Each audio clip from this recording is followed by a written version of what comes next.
Vous avez dit l'utilisation de la terreur pour atteindre un objectif, ça s'appelle du terrorisme.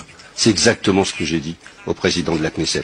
C'est que la politique qui est menée par Israël à Gaza, c'est que la politique d'apartheid qui est menée en Israël, c'est que l'ensemble des dispositions, et la dernière, et moi j'ai eu l'occasion avec d'autres députés d'aller au lendemain de l'opération Plomb Durci, rencontrer les autorités, y compris le Premier ministre, ce que votre armée a fait à Gaza à l'occasion de l'opération Plomb Durci, c'était un acte d'humiliation et vous avez semé la terreur. Vous avez broyé la zone économique de Gaza, du nord de la bande de Gaza. Elle n'était pas plus haute que 40 cm. Tous les bâtiments étaient broyés sur des kilomètres. Et ça, c'est pas un acte militaire. C'est bien un acte d'humiliation, c'est bien un acte de terrorisme. Et votre pays mène une politique terroriste. Et donc, on a des terroristes en face de terroristes, si vous voulez. Vous êtes venus nous faire, avec les images à l'appui, et les Français qui vont suivre cette commission n'ont pas vu les images. Mais des images de propagande, vos images de propagande que vous distillez peut-être en Israël pour convaincre les Israéliens de financer votre armée, de financer vos actes. Moi, au moment où je vous écoutais, j'ai aussi une pensée pour Salah Hamouri. Parfois, dans les relations diplomatiques, on fait des actes. Quand la Chine a accueilli le président Macron, elle a fait un acte pour libérer un Français qui était en prison, et de manière à ce qu'on puisse avoir des relations, parce qu'il y avait un doute sur sa condamnation, etc. Et aujourd'hui, vous faites pas d'acte. C'est-à-dire Salah Hamouri, il en a repris pour 6 mois. On ne sait toujours pas pourquoi. Vous prétendez une démocratie, mais vous enfermez les gens sans les juger.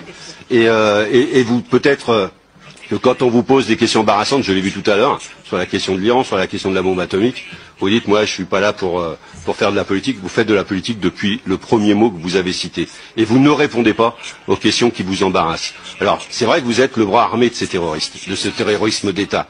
Et donc, c'est compliqué pour vous de venir nous expliquer. Et je pensais que vous alliez faire ça. Heureusement, vous avez eu la dignité de ne pas venir nous expliquer pourquoi vous avez tiré sur des petits garçons ou sur des petites filles, pourquoi vous avez utilisé des armes qui font des dégâts dans les chairs des personnes, pourquoi vous avez agi de cette manière. Vous prétendez défendre une frontière. La frontière, votre État ne l'a pas reconnue. Il n'y a pas de frontière. Et la ligne de Gaza, c'est une ligne d'armistice, mais qui n'est pas, que vous ne considérez pas, vous, votre État, comme une frontière. Et donc vous ne défendez pas une frontière. Ensuite, la légitime défense s'entend d'État à État. C'est-à-dire, est-ce que vous avez eu en face de vous une armée qui justifiait la légitime défense de l'armée d'Israël au regard justement de la réglementation internationale.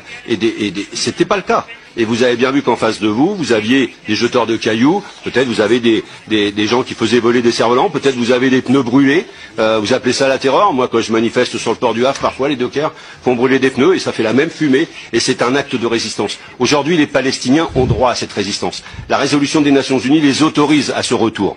Les autorise, je termine Madame la Présidente, à retrouver leurs terres. Aujourd'hui, la question qui est posée, c'est le chemin pour la paix, c'est entendre ce peuple palestinien qui ne peut pas rester cantonné dans le ghetto de Gaza. Vous devez les sortir, ils doivent pouvoir retrouver leurs terres, et c'est ça l'enjeu. Vous ne pouvez pas utiliser cette situation du ghetto de Gaza pour expérimenter à une prison à ciel ouvert, comme a dit la présidente, le comportement, la dignité d'un comportement humain. Tout être humain aurait envie de sortir de ce ghetto. Et tout être humain aura envie d'aller couper la clôture qui les sépare de leur terre.